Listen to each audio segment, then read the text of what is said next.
నమస్తే అండి అందరికీ. నేను మీ Madhavi Krishna. Welcome to my channel Madhavi Krishna's Navarasa Kathamalika Telugu audio stories. వినండి, వింటూనే ఉండండి సరికొత్త ఎపిసోడ్లని ప్రతిరోజు. ఈ కథలు కనుక మీకు నచ్చినట్లయితే తప్పకుండా సబ్స్క్రైబ్ చేసుకోండి. ప్రియసఖి 4వ భాగం. హేమంత్ శబ్దం రాకుండా స్మూత్గా డోర్ వేసి ఇగ్నిషన్ కీ తిప్పి కార్ స్టార్ట్ చేసి గేర్ మార్చాడు. మెత్తగా ముందుకు కదిలింది కార్. ఎన్నో రోజుల నుంచి సరైన నిద్రలేని దానిలా ఒళ్ళు తెలియకుండా పడుకుని ఉంది శుచి. అతను మధ్య మధ్యలో ఆమెను చూస్తూ డ్రైవ్ చేస్తున్నాడు. ఒకప్పుడు ఇలానే తామందరూ కలిసి హంపికి ట్రిప్ వెళ్లడం గుర్తొచ్చింది హేమంత్కి. రవి, సుధాకర్ తను విజయవాడ నుంచి వంతులవారీగా కార్ డ్రైవ్ చేస్తుంటే శ్రీలక్ష్మి, రేణు, శుచి వెనకాల నుంచి ఎంత అల్లరి చేశారు. అర్ధరాత్రి దాటాక బయలుదేరితే ట్రాఫిక్ ఉండదని, తను అంటే ఆ టైంలో డ్రైవ్ చేయలేమని రవి, సుధాకర్ చెప్పేశారు. తను చేస్తానని అనడంతో అందరూ హుషారుగా బయలుదేరారు. ఆ రాత్రి శుచి తన పక్కన కూర్చుంది. తనకి నిద్రకి తూలు వస్తుందేమోనని ఆమె అలా చాలాసేపు మాట్లాడుతూనే ఉంది. కొంతసేపటికి అందరూ నిద్రపోయారు, ఒక్క శుచి తప్ప. తను ఆమెని నిద్రపోమని చెప్పాడు, కానీ ఆమె వినలేదు.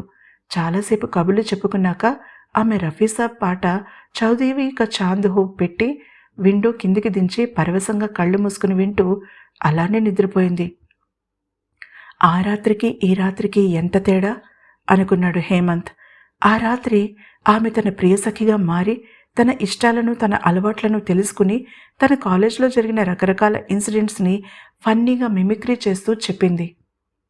ఈ రాత్రి ఆజన్మ శత్రువుల నిద్రలో కూడా మొహం అటు తిప్పుకుని పడుకునుంది. చిన్నగా నెట్టొచ్చాడు. మధ్యాహ్నం రవి తనకి కాల్ చేసి ఉండకపోతే విషయం తెలిసి ఉండేది కాదు. సుధాకర్ పరిస్థితి ఇంత అదుపు తప్పి ఉందని తెలిస్తే తను ఎప్పుడూ కలగజేసుకునేవాడు. రాజేశ్వరీదేవి ఫ్యామిలీ అంతా చాలా హ్యాపీగా ఉందని భ్రమలో బ్రతుకుతున్నాడు ఇన్నాళ్ళు తను. రాజేశ్వరీదేవి చనిపోయిందని, వాళ్ళ ఆర్థిక పరిస్థితి ఏమీ బాగాలేదని తనకి తెలిస్తే ఏమీ పట్టనట్టుగా ఉండేవాడా?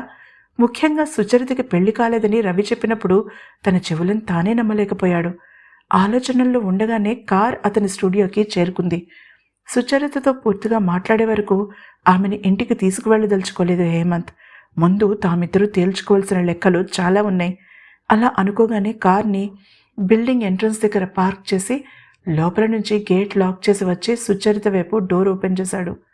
సుచరిత, శుచి మెల్లగా ఆమె చెంప మీద తట్టాడు. చిన్నగా మూలిగి అటు తిరిగి పడుకుంది. చిన్నగా నవ్వుకున్నాడతను. మరింత ఆమె మీదకి ఒరిగి సీట్ బెల్ట్ తీసి ఆమెను జాగ్రత్తగా పసిపిల్లని ఎత్తుకున్నట్టుగా ఎత్తుకుని గుండెలకి చేర్చుకున్నాడు. నిద్రలోనే అతని మెడ చుట్టూ చేతులు వేసి అతని గుండెల్లో తలదాచుకుంది. హేమంత్ గుండె ఒక్కసారిగా ఆగి తిరిగి కొట్టుకోవడం స్టార్ట్ అయింది.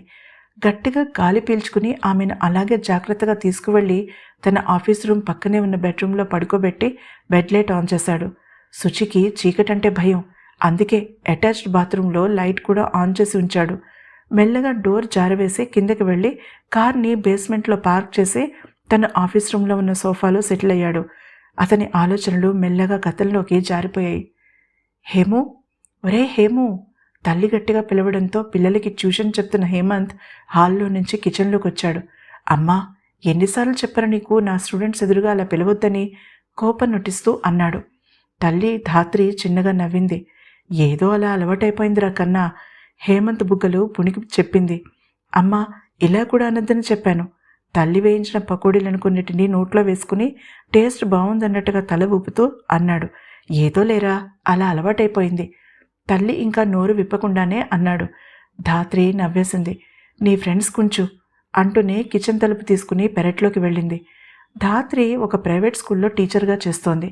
ఆమె భర్త భాస్కర్ హేమంత్కి 10 ఏళ్ల వయసు ఉండగా ఒక రోడ్ యాక్సిడెంట్లో చనిపోయాడు. అతను బ్రతికుండగా చేసిన ఒక మంచి పని తన తండ్రి ద్వారా వచ్చిన పొలం అమ్మి విజయవాడలో ఇల్లు కొనడం. ఒక మధ్యతరగతి లొకాలిటీలో పొందికగా ఉంటుంది హేమంత్ వాళ్ళ ఇల్లు. 3 గదుల ఇల్లు అది. హాల్, బెడ్రూమ్, కిచెన్ వరుసగా కంపార్ట్మెంట్లా ఉంటాయి. అయినా ధాత్రి కానీ హేమంత్ కానీ ఏనాడూ బాధపడలేదు. హ్యాపీగా గడుపుతారు.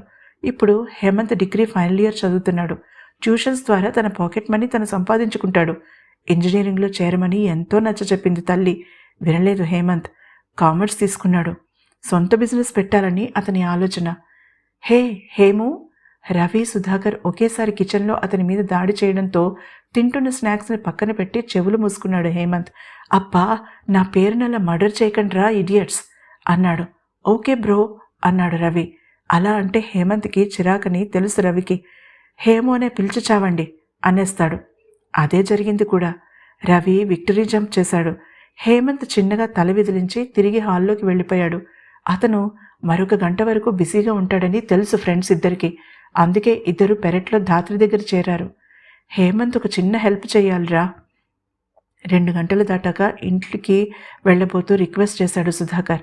అదేంట్రా, అంతా ఆలోచిస్తావెందుకు, చెప్పు అన్నాడు ఇమీడియట్గా అలర్ట్ అయిపోతూ హేమంత్. రేపు ఎర్లీ మార్నింగ్ ట్రైన్కి శుచి వస్తోందిరా ఢిల్లీ నుంచి. కొంచెం నువ్వు రిసీవ్ చేసుకుని తీసుకురావాలి చెప్పాడు. నేనా? ఎన్నింటికి ట్రైన్? మీ బామ్మగారు లేరా అడిగాడు హేమంత్. బామ్మకి జ్వరంగా ఉందిరా. ఏదైనా అవసరమైతే నేను దగ్గరుండి చూసుకోవాలి కదా, అందుకే క్లారిఫికేషన్ ఇచ్చాడు సుధాకర్. సుధా, నువ్వంతలా అడగాలా? వెళ్తాడులే. హేమంత్ తరపున ధాత్రి మాట ఇచ్చేసింది. తేలికగా ఊపిరి పీల్చుకున్నాడు సుధాకర్. అసలే బామ్మకి హేమంత్కి పడదు. శుచి బామ్మ మనవరాలని సరైన అభిప్రాయం లేదు హేమంత్కి. వాళ్ళకి హేమంత్కి మధ్యలో నలుగుతూ ఉంటాడు సుధాకర్. బామ్మ రాజేశ్వరీదేవికి తాము తప్ప మిగిలిన వారందరూ బికారులని ప్రగాఢ విశ్వాసం. సుచరిత, సుధాకర్ల ఫ్రెండ్స్ అందరూ వాళ్ళ డబ్బు కోసమే వచ్చారనుకుంటుంది.